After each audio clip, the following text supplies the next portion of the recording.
Assalamualaikum warahmatullahi wabarakatuh. Selamat pagi semuanya. Waalaikumsalam warahmatullahi wabarakatuh. Selamat pagi, Bu. Apa kabar nih anak-anak? Sehat? Baik, Bu. Sehat, Bu. Alhamdulillah. Oke. Semuanya masih semangat ya untuk pelajaran hari ini? Harus semangat dong ya. Sebelum pelajaran kita mulai, lebih baiknya kita berdoa terlebih dahulu ya. Mungkin doanya bisa dipimpin oleh Mbak Nura. Silahkan. Baik, Bu. Baik, teman-teman. Sebelum memulai pembelajaran pada pagi hari ini, marilah kita berdoa terlebih dahulu. Berdoa dimulai.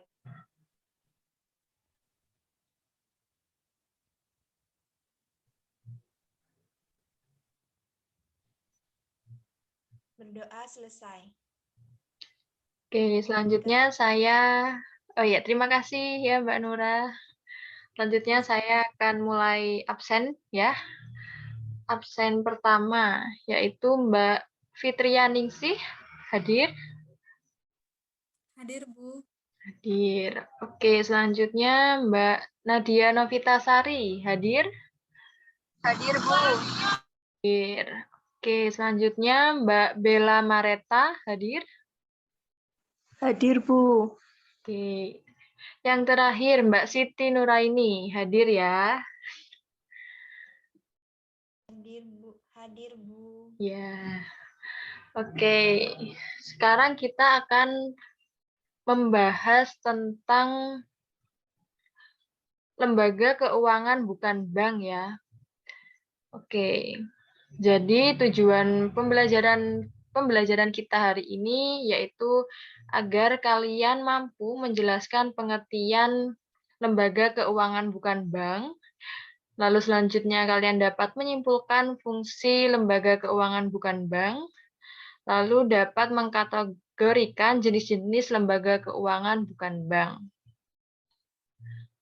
Oke, agar kalian lebih semangat lagi, saya mulai pembelajarannya dengan menonton video dulu ya, biar semangat semuanya.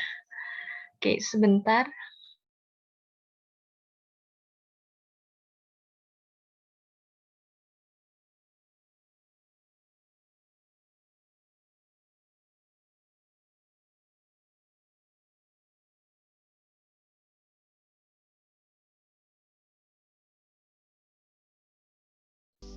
Lembaga keuangan bukan bank. Lembaga keuangan bukan bank adalah badan usaha yang melakukan kegiatan dalam bidang keuangan yang secara langsung menghimpun dana dari masyarakat dan menyalurkannya kembali kepada masyarakat. Akan tetapi, lembaga keuangan ini tidak diizinkan untuk menghimpun dana dalam bentuk tabungan, giro, ataupun deposito. Terdapat beberapa lembaga keuangan bukan bank. Yang pertama ada pasar modal. Pasar modal atau yang lebih dikenal dengan bursa efek adalah lembaga yang menjadi tempat jual beli surat-surat berharga jangka panjang seperti saham, obligasi, atau surat berharga lainnya. Dan dana dari pasar modal ini biasanya digunakan untuk membiayai pembangunan proyek-proyek yang sifatnya juga jangka panjang, seperti pembangunan pabrik baru.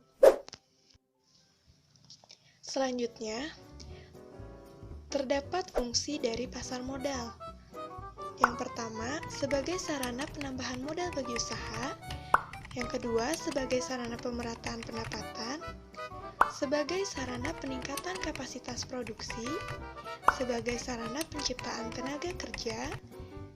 Sebagai sarana peningkatan pendapatan negara, dan sebagai indikator perekonomian negara.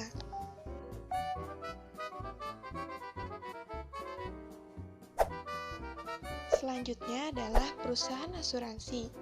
Asuransi adalah pertanggungan atau perjanjian antara dua belah pihak, di di mana pihak yang satu berkewajiban membayar iuran, kontribusi, atau premi, dan pihak yang lainnya memiliki kewajiban untuk memberikan jaminan sepenuhnya kepada pembayar iuran, kontribusi, atau premi apabila terjadi sesuatu yang menimpa pihak pertama atau barang miliknya sesuai dengan perjanjian yang sudah dibuat. Perusahaan asuransi adalah lembaga yang menyediakan berbagai polis asuransi untuk melindungi seseorang atau nasabahnya dari berbagai macam resiko kerugian dengan cara membayar premi secara teratur. Perusahaan asuransi juga bekerja dengan cara menyatukan resiko dari sejumlah pemegang polis asuransi. Terdapat 4 produk asuransi. Yang pertama, produk asuransi kerugian. Yang kedua, produk asuransi jiwa. Yang ketiga, produk asuransi kerugian dalam program asuransi sosial. Dan yang keempat, produk asuransi jiwa dalam program asuransi sosial. Mengapa seseorang mengikuti asuransi? Alasan seseorang mengikuti program asuransi adalah sebagai bekal atau tabungan di masa depan, seperti mengikuti asuransi pendidikan ataupun asuransi sosial, serta untuk meminimalisir resiko yang mungkin terjadi di masa depan. Contoh kasus: Andi memiliki sebuah rumah di daerah Bandung. Rumah tersebut sangat luas dan indah. Suatu hari, rumah tersebut mengalami kebakaran. Andi merasa sedih. Namun, rumah Andi telah diasuransikan, yaitu melalui asuransi kerugian. Oleh karena itu, rumah Andi masih bisa diperbaiki. Selanjutnya adalah dana pensiun. Dana pensiun adalah dana yang disediakan oleh pemerintah atau sebuah perusahaan kepada para pegawai atau karyawannya yang telah mencapai batas usia tertentu sebagai cadangan di hari tua. Lembaga ini khusus mengurus dana pensiun yang sumber dananya diperoleh dari yayasan atau perusahaan sebagai jaminan hari tua bagi anggota yang bersangkutan. Selanjutnya adalah pegadaian. Pegadaian merupakan salah satu usaha milik negara yang kegiatannya menyalurkan kredit kepada masyarakat dengan dasar hukum gadai untuk terhindar dari praktik peminjaman uang dengan bunga yang tidak wajar seperti adanya rentenir. Nah, di sini terdapat barang-barang berharga yang dapat dijaminkan untuk memperoleh pinjaman dari pegadaian. Seperti contohnya adalah perhiasan, kendaraan, barang-barang elektronik, barang tekstil, dan barang-barang pecah belah yang masih bernilai ekonomis tinggi. Pinjaman, pegadaian juga dapat memberikan pelayanan untuk jasa taksiran barang berharga, jasa penitipan barang berharga, dan jasa pemberian kredit pada karyawan. Berdasarkan penjelasan lembaga keuangan secara keseluruhan, dapat disimpulkan bahwa lembaga keuangan bank maupun non-bank, keduanya merupakan sama-sama lembaga yang mengelola dana yang berasal dari masyarakat dan menyalurkannya kembali kepada masyarakat. Oke, udah mulai tahu sedikit-sedikit ya tentang lembaga keuangan non-bank. Sekarang saya mau tanya nih.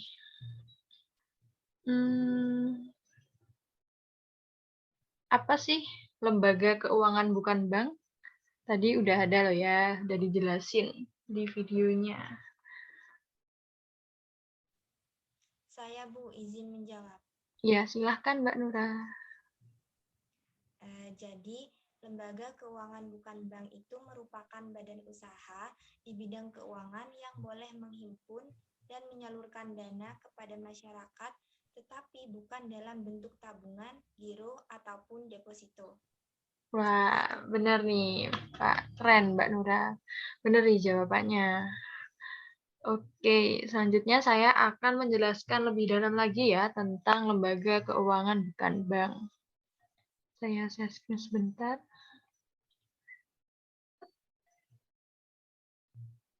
PPT saya, share screen saya sudah nampak, anak-anak?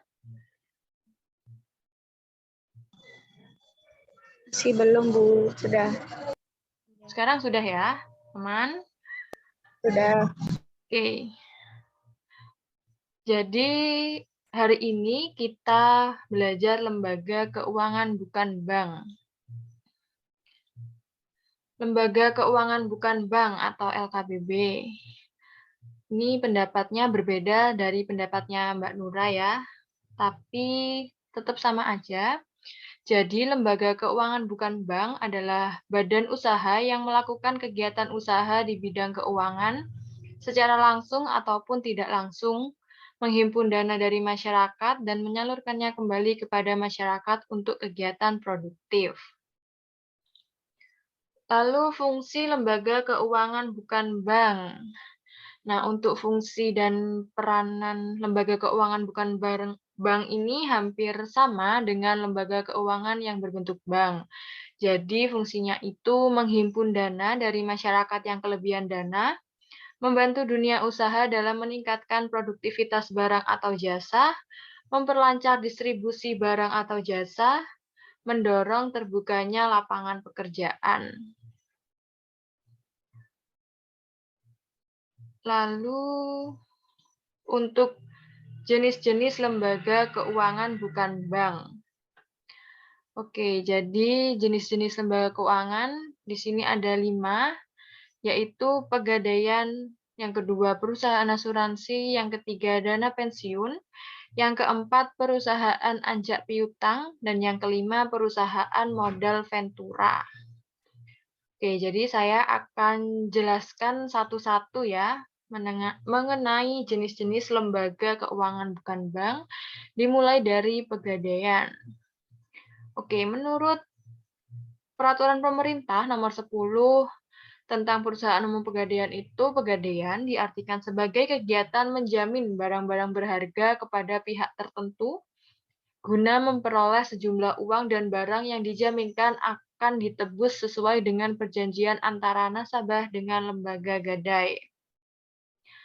Lalu usaha kegiatan gadai itu apa aja sih? Jadi ada 3, yang pertama melayani jasa penaksiran, yang kedua melayani jasa titipan barang, dan yang ketiga memberikan pinjaman dengan jaminan. Oke, lalu untuk produk atau layanan pegadaian, itu ada apa aja? Yang pertama ada KCA, kredit cepat aman. Apa sih KCA itu? Jadi KCA itu kredit dengan sistem hukum gadai yang diberikan kepada semua golongan nasabah. Lalu yang kedua ada kreasi. Kreasi yaitu kredit dengan angsuran bulanan yang diberikan kepada usaha mikro kecil dan menengah untuk pengembangan usaha mereka. Lalu ada mulia. Mulia ini pembelian logam mulia untuk investasi secara tunai atau kredit. Beda ya dengan tabungan emas, dan tabungan emas ini pembelian logam mulia dengan sistem tabungan kelipatan 0,01 gram. Lalu selanjutnya ada menerima pembayaran tagihan listrik, telepon, air, TV langganan, internet, dan lain sebagainya. Selanjutnya juga ada balai jasa lelang. Nah, itu semua produk atau layanan dari pegadaian. Oke, yang kedua di sini ada perusahaan asuransi. Jadi perusahaan asuransi menurut Undang-Undang Nomor 2 Tahun 1992,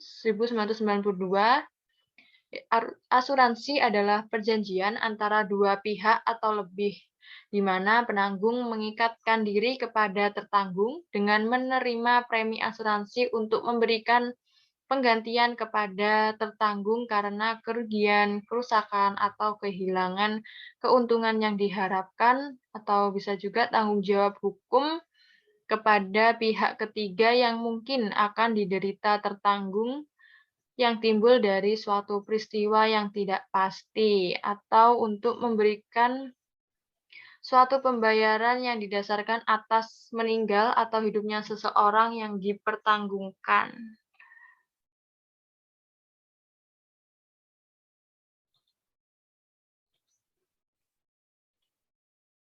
Oke, selanjutnya untuk jenis produk asuransi.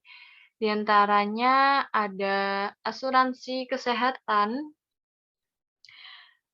Jadi asuransi kesehatan ini produk asuransi yang memberikan proteksi terhadap resiko kesehatan dengan berbagai skema dan pilihan manfaat asuransi. Saat ini, pemerintah telah memilih program asuransi kesehatan bagi seluruh rakyat Indonesia lewat program jaminan kesehatan nasional yang dikelola oleh Badan Penyelenggara Jaminan Sosial Kesehatan atau yang biasa kita sebut BPJS Kesehatan.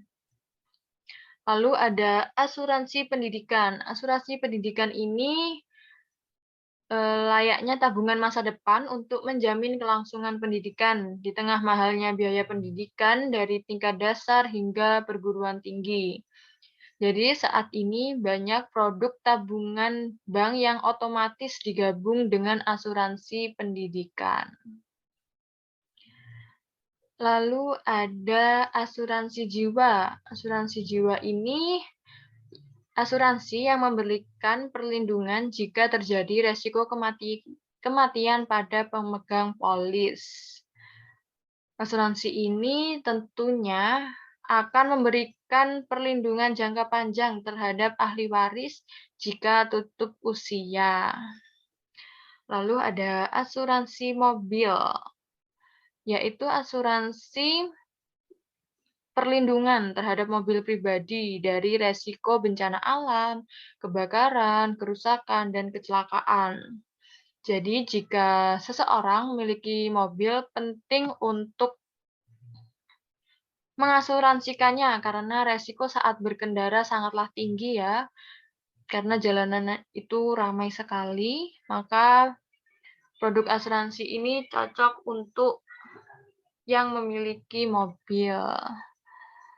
Lalu ada asuransi properti. Jadi ini untuk melindungi rumah dan bangunan dari resiko kerusakan dan kebakaran.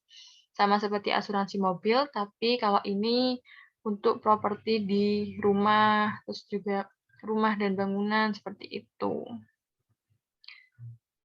Oke, selanjutnya yang ketiga yaitu dana pensiun. Oke, jadi dana pensiun ini hak seseorang untuk memperoleh penghasilan setelah bekerja sekian tahun dan memasuki usia pensiun atau ada sebab-sebab lain sesuai dengan perjanjian yang telah ditetapkan. Produk dana pensiun ini ada produk pensiun dengan konsep tabungan, ada juga produk pensiun plus asuransi jiwa. Oke, selanjutnya ada perusahaan anjak piutang.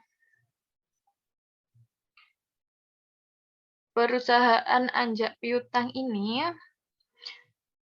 menurut keputusan kementerian ini, badan usaha yang melakukan kegiatan pembiayaan dalam bentuk pembelian dan atau pengalihan serta pengurusan piutang atau tagihan jangka pendek suatu perusahaan dari transaksi perdagangan dalam dan luar negeri. Untuk produk jasa non-pembiayaan atau anjak piutang ini, yang pertama ada investasi kredit. Jadi investasi kredit ini lembaga anjak piutang membantu perusahaan untuk menilai calon customer atau debitur. Yang kedua ada mengolah administrasi penjualan secara kredit.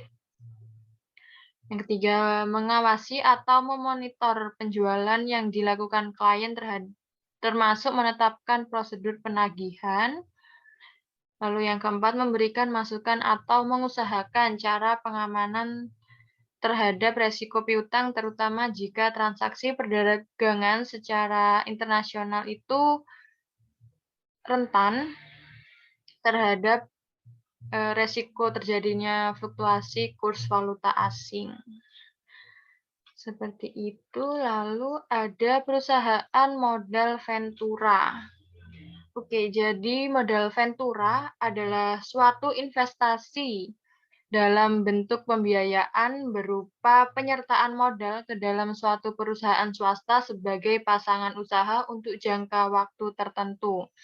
Untuk produk dalam perusahaan Ventura ini ada penyertaan saham langsung, obligasi konversi, ada juga pola bagi hasil atau partisipasi terbatas.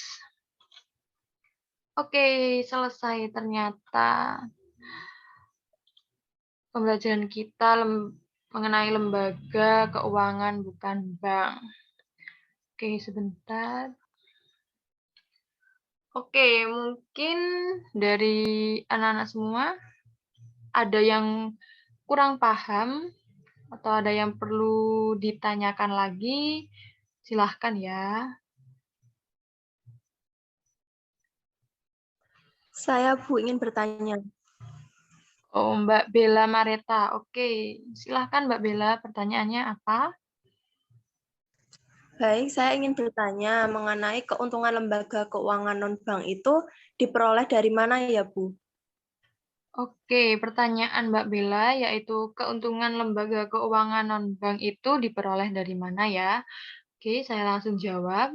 Jadi, keuntungan lembaga keuangan non-bank ini diperoleh dari hasil investasi dalam bentuk pinjaman pada nasabah atau selisih dana yang dihimpun dari nasabah dan diinvestasikan. Lalu juga bisa dari biaya-biaya administrasi atau jasa keuangan yang ditawarkan oleh perusahaan non-bank. Seperti itu, Mbak Bella. Baik, sudah bisa saya terima. Terima kasih Bu atas penjelasannya. Oke, terima kasih Mbak Bella atas pertanyaannya. Mungkin ada lagi yang mau bertanya? Saya, Bu. Ya, Mbak Nadia ya. Oke, silahkan Mbak Nadia. Dari materi yang sudah Ibu jelaskan, saya ingin bertanya, apa perbedaan dari lembaga keuangan bank dan juga non-bank, Bu?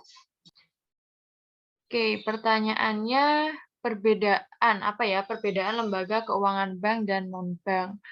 Oke, langsung saya jawab. Jadi, perbedaan bank dan lembaga keuangan non-bank ada di bagian fungsi ya, Nana.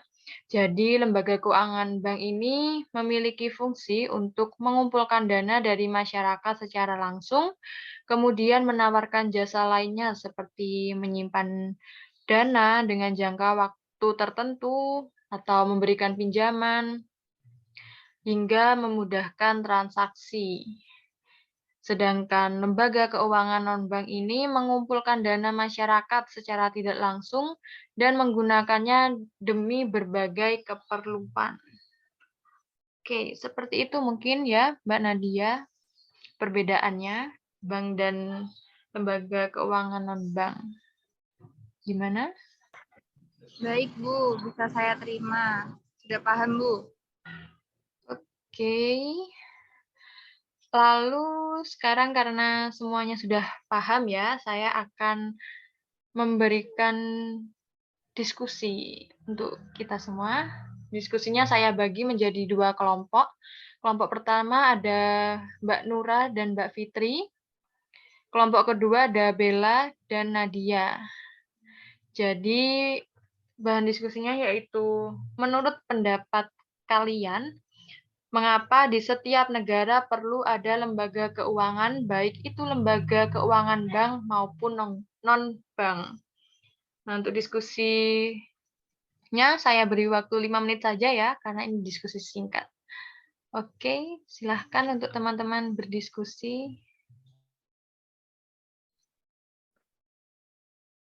Oke, sudah 5 menit ya.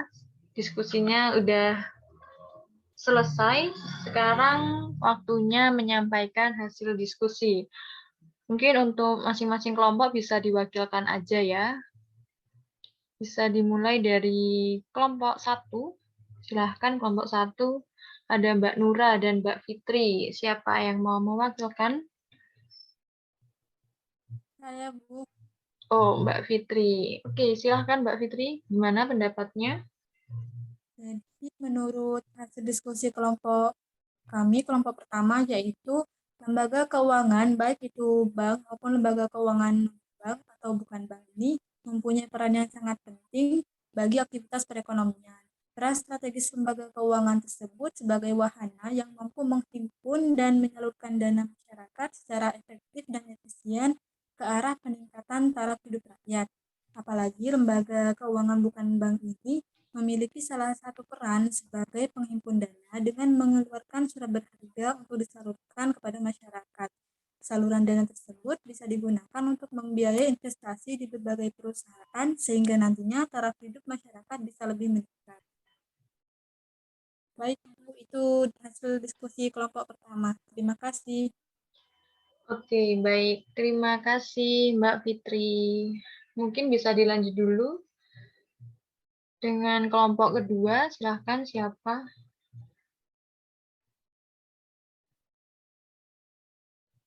Saya, Bu. Oke, Mbak Nadia ya. Silahkan Mbak Nadia. Baik, hasil dari diskusi kelompok kami yaitu karena jika tidak ada lembaga keuangan negara, tidak akan maju. Setiap negara harus memiliki lembaga keuangan untuk mengatur keuangan negara.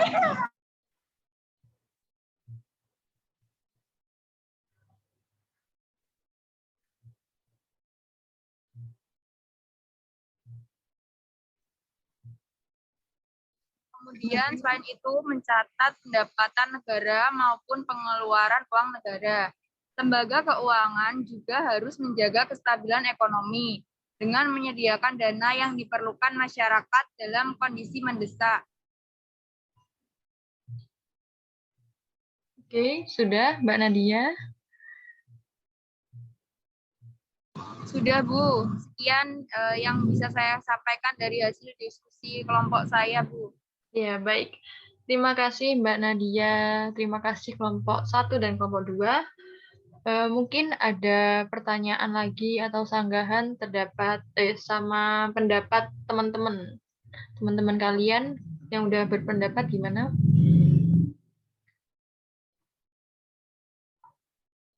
Tidak ada, Bu. Oke, tidak ada ya. Oke, berarti semua udah jelas ya, udah paham mengenai lembaga keuangan bukan bank. Mungkin sebelum menutup pembelajaran kali ini, mungkin kita mengadakan kuis dulu ya. Gimana? Kita main kuis dulu. Oke, mungkin link kuisnya akan saya share ke grup WA ya. Bisa dicek.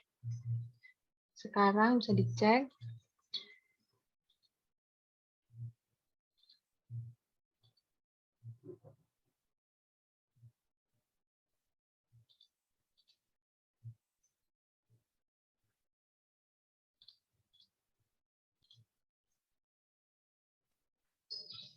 Oke, apa sudah masuk semua? Kita cek ya. Oke, udah masuk semua. Oke, saya mulai ya. 3, 2, 1.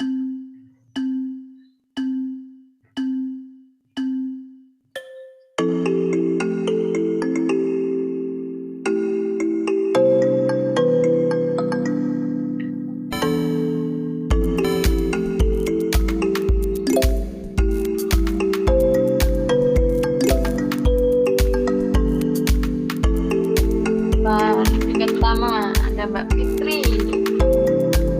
Yang lain nyusul yuk.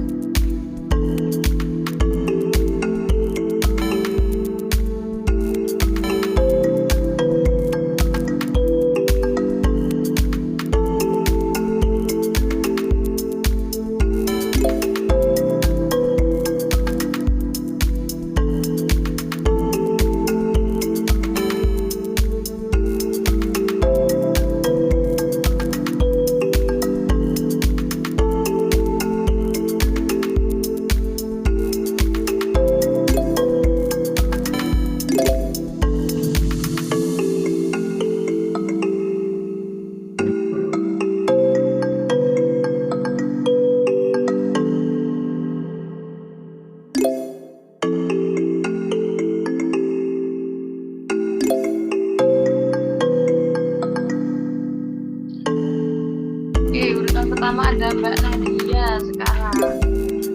Apa Mbak Nadia digeser? Sama Mbak Bella sekarang tingkat pertama.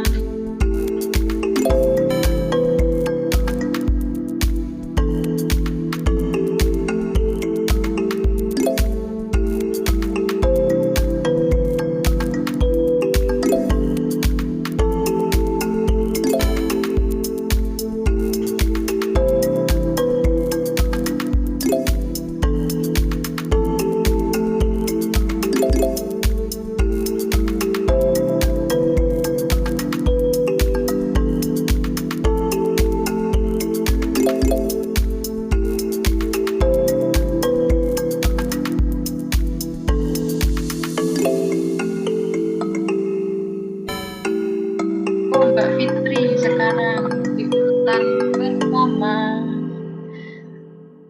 Yuk yang lain bisa menyusul. Mbak Bella sekarang di urutan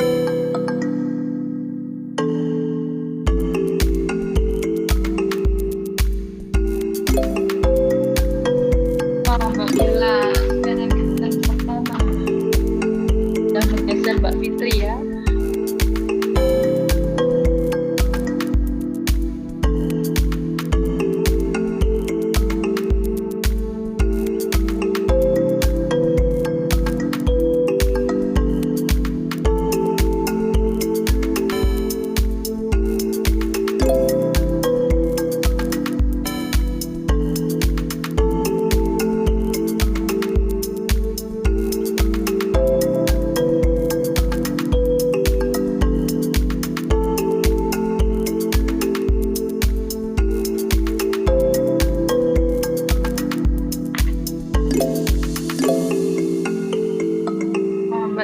Mbak Nura mulai mengejar Mbak Bella ya.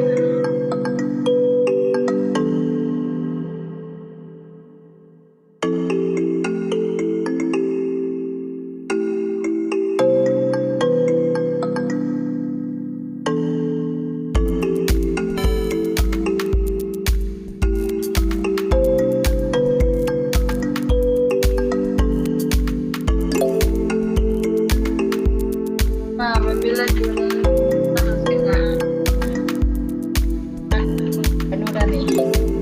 juara ternyata Mbak Nura tidak bisa menyalip Mbak Bella ya.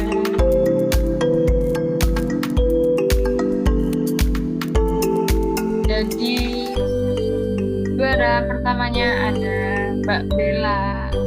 Selamat untuk Mbak Bella. Terima kasih, Bu. Oke, yang lainnya, teman-teman yang lainnya mungkin bisa menyusul di pertemuan selanjutnya ya. Oke. Oke, sebelum menutup pembelajaran mungkin ada yang mau menyampaikan kesimpulan dari lembaga keuangan non-bank ini? Mungkin ada yang mau menyampaikan kesimpulannya?